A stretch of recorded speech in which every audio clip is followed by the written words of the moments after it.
So in 2011, I played football at St. Pius and suffered a pretty serious concussion, kind of back to back. And I could no longer play football. I had some bleeding on the brain, and I had some balance issues, some memory issues. And so that forced me out of football. And all the big throwers on the team all did track and field. They threw the shot put, through the discus. And so I started doing that just for fun, to hang out with my buddies, and ended up being kind of good at it and just kind of fell in love with it. And ever since then, ended up being state champion in high school in the discus and the shot put, and picked up hammer throw later that sophomore year. So by my senior year, I quit football and I went all into track and just obsessed over it. And really by my senior year, I became one of the top 3 hammer throwers in the country. I had the state record, I had a national record indoors, and I started kind of being heavily recruited by different schools.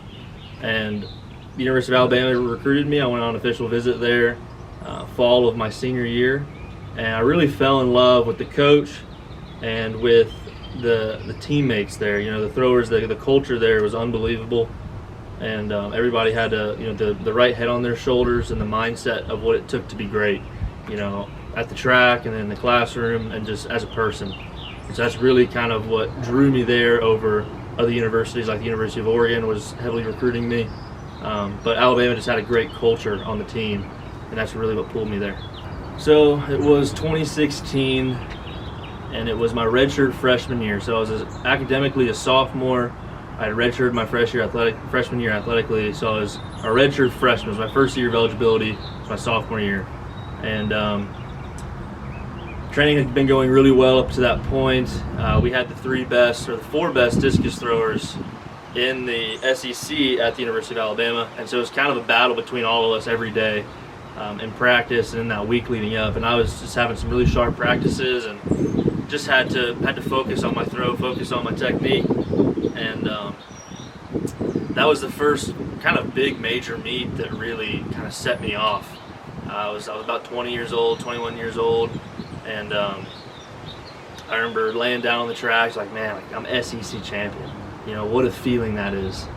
And looking back, you know, the higher you climb, you realize, you know, there's different levels to everything you do in life, to track, to business, to relationships. There's different levels. And so looking back, you know, winning SEC seems like not a big deal now, but back then it meant everything, you know. So me, Bryce, his older brother Cole, and his whole family, we kind of grew up together, and we would go through different phases.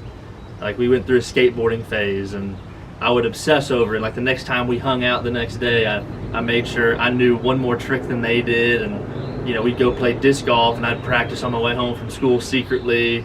And I just kind of obsess over something, and that's all I thought about, and I wanted to be just the best at it. And so when I started doing track, I had that obsession and just kind of all in. That's all I thought about all day. And I was with Bryce and Cole and their dad in 2012 when the Summer Olympics in London were going on. And that was, if you think back to my freshman year, my sophomore year at St. Pius, that's fall 2011. So that spring when I started track, it was 2012. So that summer was after my first season of track. And we were sitting on the couch watching the opening ceremonies of the Olympics, and you know, Bryce's dad looks at me, he's like, man, you could do that one day. I was like, man, that'd be super cool, and just picturing myself out there. It was like, from that moment on in 2012, I knew that's what I wanted. I wanted to be out there in the opening ceremonies and compete at the Olympic Games at the highest level in sports. So to be great in anything in life, you know, to be great in your relationships, to be great in business, to be great in sports, whatever you're pursuing, you know, to be the best in the world at, it can't just be you. You know, you have to have that cliche of like the village, you know, and you have to have the parents that support you, the right mentor, the right coach that supports you and has the knowledge. You know, you've got to have the right head on your shoulders, have the right heart, the right passion to obsess over it. You know, you have to have the right trainers. It takes this whole village. You know, and to bake a cake, you have to have the right recipe. You know, you can't have too much sugar, you can't have too much flour. Everything's got to be perfect in line to maximize just the cake, or to maximize just myself. You know, you have to have the village, and everything has to be in line. And so when you're creating success, it's not just on me. I'm the one that gets to go out there and do it, but it takes your friends, your family, your coaches, your trainers, everybody that's kind of had you along this 10-year journey, that all accumulates into this one moment. And so it's really you have to have that village of people to really be successful, to really be the best. First off, you got to enjoy what you do. You have to find something you love, because then the work's going to be easy and you're never going to have to work. But of course there are the days where late at night I don't want to force feed peanut butter sandwiches and a protein shake down my gullet, but I have to, and discipline is doing things that you don't want to do but you have to, and it's a conscious decision you have to make. And so for me, it's always been easy because I love it. I love training, I love being in the gym, I love throwing, I love just pursuing excellence. I'll go home after a 7 or 8 hour training session and I've got 2 hours of recovery work I have to do. I've got 2 hours of just watching film at practice, but it's not work to me because I enjoy it. And so that's kind of the easy way to stay disciplined. Just do what you love, find what you love, find what you're passionate about. But of course, everybody has those days where you just really don't want to do anything, and that's where you've got to say, all right, what's my vision, what's my end goal, and that's when you have to make the decision. So in 2018, I started working with a coach over here in Kennesaw, and the World Championships that were in Doha, Qatar, were in 2019, and so it was kind of a turning point of, do I stay at Alabama with all my friends, my community, and have that great college experience, or do I sacrifice it, come to KSU, train with my coach every day, and pursue the world team and pursue the Olympic team in 2 years? And so I decided to give everything up at the University of Alabama, kind of leave all my friends, leave the community, leave that awesome college D1 SEC life, and it was all business. I came to KSU and the goal was to make the world team and to make the Olympic team in 2 years. And so I came and I trained really hard, and I moved back home with my parents, and we made it work. But it was just every day was, I was thinking about all my friends back in Alabama. This is what I'm doing it for. I'm giving them up for this. So it was all business. It was, trying to make every day count. And it ended up, I ended up winning an NCAA title, the first title for KSU ever, and the first title for the ASUN Conference ever. And I can only thank the athletic staff at KSU, the athletic director Milton, the head coach at KSU for the track team, Cale McDaniel, throws coach Mike Judge. They all guided me up. What was it like to compete for the U.S. men's track and field team at the 2020 Tokyo Olympics?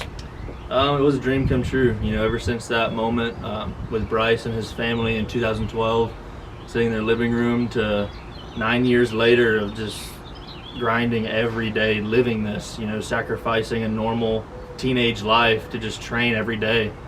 It was a dream come true. I had my family there, my two grandmothers were there, my mom, my dad, and so just that moment when that last throw takes place at the Olympic trials, and all of a sudden you realize, man, I'm an Olympian, and you make that Olympic team, and it's just a moment of gratitude. And for that village that I talked about earlier, it's everybody plays a role. My parents gave up so much, my friends gave up so much, so many memories I missed out on just for that moment.